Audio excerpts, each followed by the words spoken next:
Hey Sainers, welcome back to the Saints TV YouTube channel. Welcome to another trade talk. It is day 2 of the AFL Trade Period for 2025 and a little bit's happened already, which is exciting. We'll talk about what happened yesterday with Graeme Allan in a little bit, which was just awesome to watch, to be honest, and pretty funny as well.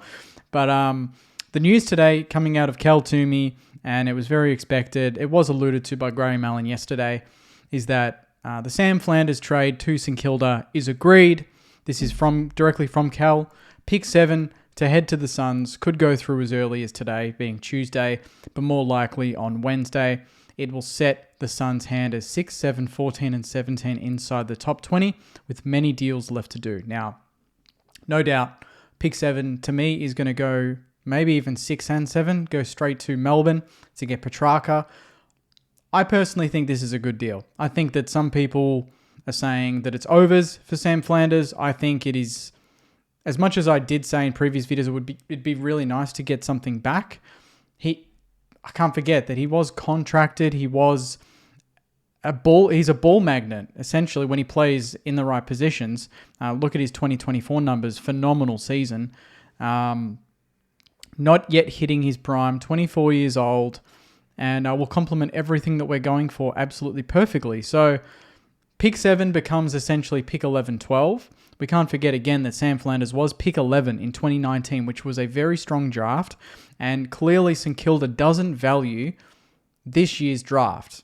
So to them, Sam Flanders is much more valuable than the pick 7 might be. And if you look historically at picks outside the top 10, you're looking at, are they going to, more times than not, they're not going to become as good as Sam Flanders. That's a fact.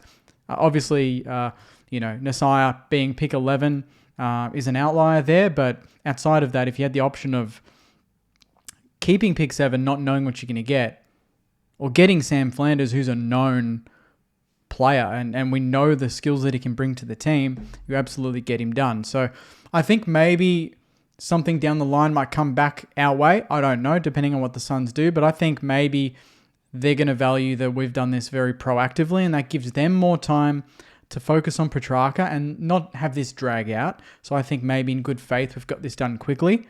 And then obviously on our side, he was probably, I guess, the big incoming to get done. So for that to be done, say, before Wednesday is excellent news. And then we can focus our efforts on getting Liam Ryan, getting Leka Lear over the line, which again, hopefully shouldn't be too difficult. And then this brings me to Graeme Allan's points. Got any surprises up your sleeve? Oh, we might have a couple left, yeah. More?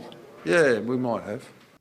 We're not done, by what he was saying yesterday to Cal Toomey, that we will go hunting again next year, but there might be some surprises left this year.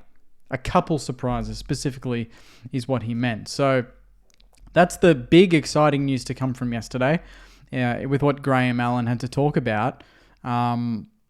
Personally, looking at all the other list managers and looking at everyone else that was interviewed yesterday, maybe I've got my red, white and black hat on, but I absolutely loved just the aggressive nature of how Graeme Allan represented St Kilda yesterday. I've actually had other people message me that follow other teams that hit me up and said, that's awesome. Like, look at that. Not overcomplicating the situation, not trying to explain himself and explain the club's strategy too much. He gave the journos just enough. You focus a lot on bringing in outside talent, but have you paid enough attention internally to making sure everything inside your own house is still in good shape and other players aren't being forced out? Like who? Rowan Marshall's one. There was chatter around Wilkie, Windhager. Obviously, they're staying now. But have you made sure that internally the players that are going to stay and they haven't been? Yeah, they're all happy. Wilkie's staying. Windhager's staying. Yeah. Doesn't that answer the question? No, but clearly there's been some. No, clearly that rumblings. answers the question.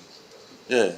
But not everything. And I think that's, that represents St Kilda essentially for the entire year, in terms of how we handled Naz, in terms of how we've blocked out the outside noise, and that sort of thing. I think how he answered all of their questions really abruptly at times.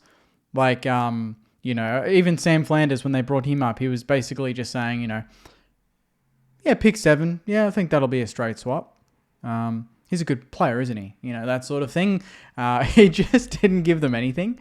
Apart from the one thing that I liked that he really did push on was when they talked about the cap and how St Kilda might have a problem down the line in years to come managing that and where's, questioning where's all this money come from and everything. And I liked that he could have just said something snarky at that point, but he kind of flipped it and gave it a bit of transparency, kind of talking about how Ross Lyon for this year and previous years is coaching under restrictions and that we even battled to get to the 95% of the salary cap even right up to the end.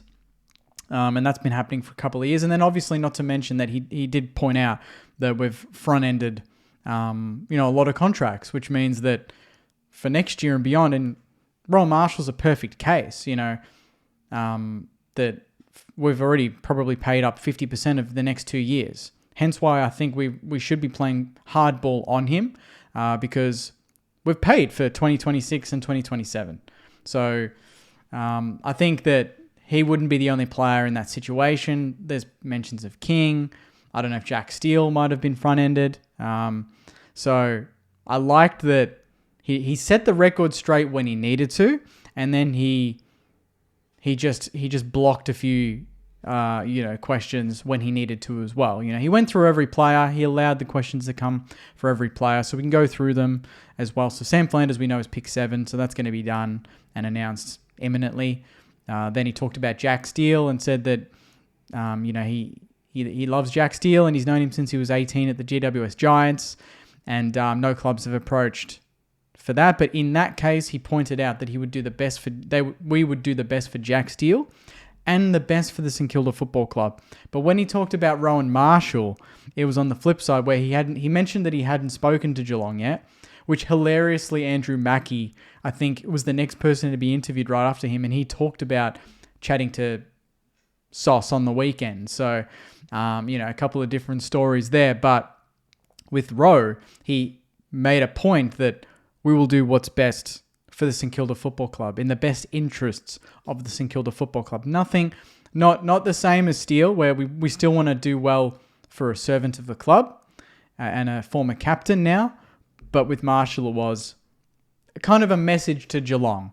And maybe that was the same thing when he talked about we've got plenty of cash, because that's a message coming out of Geelong, I believe, is that they think that they could get Rowan Marshall almost as a salary cap dump on our end, because maybe we're actually more strapped than we let on. But if it is true that we have paid up 50% of the next 2 years already, front-ended heavily, then that argument goes to bed pretty quickly, and Geelong can't lean on that. So it's very interesting, seeing that the mind games already begin. Even today, they talked about it on Trade Radio that the sticking point is whether we get a pick this year or we look at a future pick, because maybe we value the future pick more than the pick in this year's draft. I'm hoping that's not the case. I'm hoping we're not going to buckle and just accept whatever Geelong give us. I firmly believe we won't, and that's just me being paranoid. But with all the messaging, what Graeme Allan mentioned yesterday, and I guess his aggressive nature in his comments, I think that they were pointed responses to Geelong in that, if you want him bad enough, you gotta give us something we really like, and that's it. So if that doesn't happen, we retain him. The fun begins when you think about the potentials of who those surprises might be, and there's names out there that you can round off. There's Clary, there's Track, there's obviously Zach Butters everyone's talking about, which would be just nuts. Absolutely nuts. Could you imagine? I don't even know how that would possibly get done, but just thinking about what these surprises could be, we're leaving no stone unturned. I can imagine we would be in every key conversation. If we think a player is good enough and they are gettable from our side, we are going to be looking at it. And I think that is an awesome approach. It's a ruthless approach. And our view is we want to get ready-made players, as many as we can this year, to climb up the ladder. And then, look, if we hit the draft next year, perfect. But right now we want to compete. We want to win games. And to do that, you need players in that range of a Sam Flanders that have had years in the system, proven, and want to come to St Kilda. And I think right now we're a destination. I'm not going to say destination club, but I think we have the facilities, we have the coach, we've got Naz, we've got other players coming. There's a lot of positivity in the media about us now, which is surprising. I think it's as good a time as any. And they always say, strike while the iron's hot, right? You got to go when it's time to go. And right now it's time to go. And it's great to see the club, going full throttle on it. So that's kind of the news at the moment, saying it's more my opinion on yesterday and today, but great to know that Sam Flanders is going to be a St Kilda player. That'll be confirmed soon. And any other news, I'll let you know. Put your thoughts in the comments as well. I'm interested to hear your thoughts on Graeme Allan and how he approached the interviews yesterday. I thought he was excellent and represented us in a really ruthless way, in a way that meant we're not here to make friends. And it backs up what Bassett said. We're not here to make friends. We're not here to just do what we're supposed to do. We're here to shake a tree, and we're here to piss people off and get things done the way we want them to be done. And win. Most of these trades, we want to come out as the victor. That's how you want to approach these things, So I think it's fair with Flanders. I think hopefully, down the line we'll see what happens there. But that's the news. That's my opinion. Put yours in the comments, Sainers. Thanks very much for tuning in, and I'll see you in the next video. Until then, take care, and as always, go you mighty Sainers. See you guys.